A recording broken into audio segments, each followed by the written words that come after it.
प्रियं वन्दे वन्दे नवघनश्यामं द्विभुजं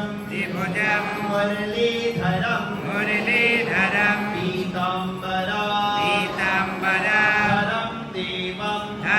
देवं सराधं पुरुषोत्तमम्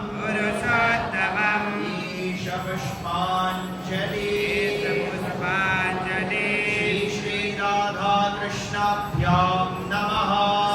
श्री राधाकृष्णाभ्यां नमः।